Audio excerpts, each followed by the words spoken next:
Budem jak Enrique, dám si šiltovku takto. Ľudia, správy od našich osvietených majstrov z kancilu svetlých bytostí. A vychutnávajte si záver leta. Určite áno, za chvíľku tu máme jeseň, tuším zajtra je prvý jesenný deň. Dneska 20. či 21. A pripravte sa na oslavy zberu. Čarodejnice, čarodejničky, blíži sa tuším Mabon, tak sa nazýva ten sviatok. Ale ja vám chcem odovzdať túto správu. Je čas, kedy sa aktivoval svetelný svet, svetlo sveta, kedy svetlo zahnalo tmu a preto si v tomto období dovolte trošku lenošiť. Môžeme si uvedomiť to, že v lete boli intenzívne energie.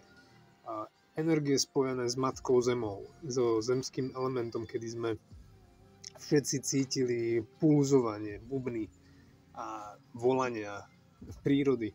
A dovolme si teraz trochu vydýchnuť,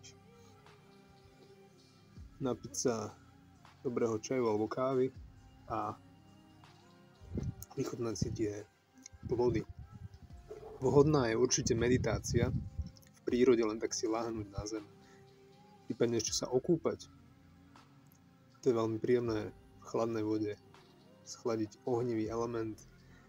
A počas týchto aktivít, na koho sa sústredíte? Sústredíte sa na seba, sústredíte sa na iných, sústredíte sa na prácu, sústredíte sa na problémy, sústredíte sa na pozitívne veci.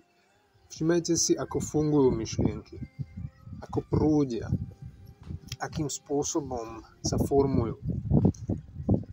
Prípadne požiadajte takého voľného osvieteného majstra, aby vám prišiel asistovať na vašich duchovných cestách. Ja vám želám príjemný piatok, lásku, harmóniu a šťastie. Čaute.